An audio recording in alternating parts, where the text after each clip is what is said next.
Айналайын балапандар, армысыздар. Ғабит Мүсірепов аталарыңыздың шаңырағындағы кітапханамызда таңғажайып ертегілерді оқитын боламыз. Ертегі оқимыз атты айдарымызды бастаймыз. Құрметті, қадірлі бүлдіршіндер, біздің балапандарымыз, сіздердің ата-әжелеріңіз де ертегі оқитын шығар. Баяғыда біз кішкентай кезімізде бізге де ата-әжелеріміз керемет қазақтың ертегілерін оқып беретін.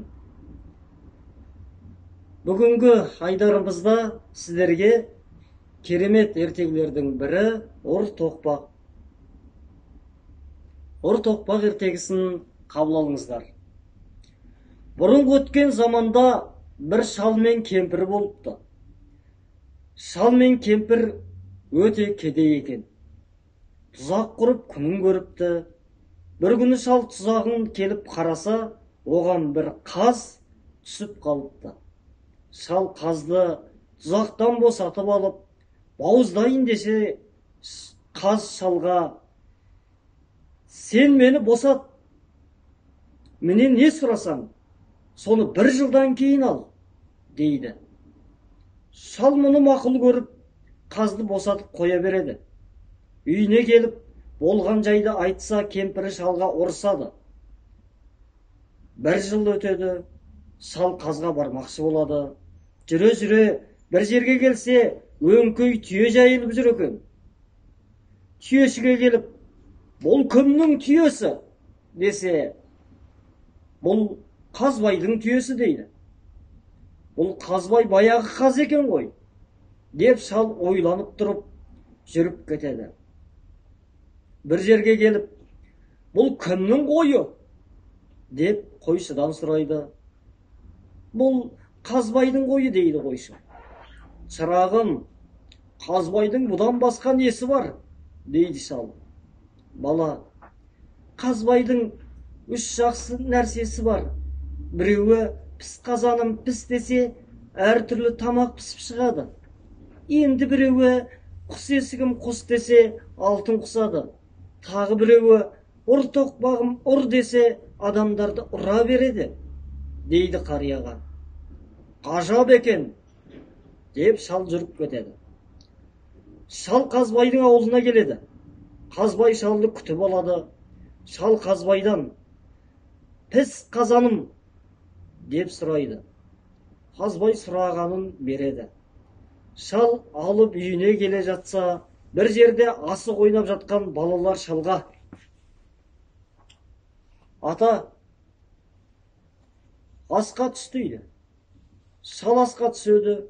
Үйге кіріп бара жатып, шал балаларға: «Шырақтарым, піс қазаным піс демеңдер», дейді. Шал үйге кіріп кеткен соң балалар тыңдасын ба? «Піс қазаным піс», деп шулап қоя береді. Сол сәтті әртүрлі тамақ пісіп даяр болады. Балалар қазанды басқа бір қазанға алмастырып тығып қояды. Шал қазанды үйіне алып барып: «Піс қазаным піс», десе, еш нәрсе піспейді. Шал қазанды алып Қазбайдың үйіне қайта келеді. Қазбайға: «Бұдан еш нәрсе шықпады», дейді. Қазбай қазанды алып: «Піс қазаным піс», десе де ештеңе байқалмайды. Қазан бос күйінше тұра береді. Қазбай қазанды алып қалып, шалға есекті беріп жібереді. Шал есекті мініп үйіне қайтады. Жолда келе жатса, балалар: «Ата, асқа түсіңіз», дейді. Шал асты тастағысы келмей есектен түседі. Үйге кіріп бара жатып балаларға: «Шырақтарым, құс есегім құс демеңдер», дейді. Балалар: «Мақұл», дейді. Шал үйге кіріп кеткен соң ақ балалар: «Құс есегім құс» десе, есек алтын құсады. Балалар есекті айырбастап орнына басқа есек қояды. Шал есекті алып үйіне кетеді. Кемпірі: «Қаздан барып алып келген осы ма?» дейді. Шал есекке: «Құс есегім құс» десе, есек еш нәрсе құспайды. Шал есекті алып Қазбайға тағы қайта келеді. «Есектен еш нәрсе шықпады», дейді. Қазбай есекті алып «Құс есегім құс» десе, еш нәрсе құспайды.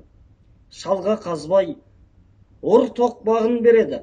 Шал Ортоқпақты алып келе жатса, баяғы жерде тағы да балалар жүр екен. Ата, асқа түс дейді балалар оған. Шал үйге кіріп бара жатып, шырақтарым, ұртоқпағым ұр демеңдер дейді. Шал үйге кіріп кеткен соң, дәндеген балалар ұртоқпағым ұр дейді. Тоқпақ балалардың әр қайсысын ал кеп ұрсын. Ұрып жүр. Балалар тоқпаққа жалынады. Ойбай, піс қазаныңды, құс есегіңді берейік дейді. Шал шығып келе жатып естіп қояды. Шал келіп, піс қазанды, құс есекті бересіңдер ме дейді. Балалар, мақұл, әкеліп береміз дейді. Шал ұртоқпақты қойғызады. Балалардан піс қазанды, құс есекті алып үйіне келеді. Сөйтіп мұратына жетеді.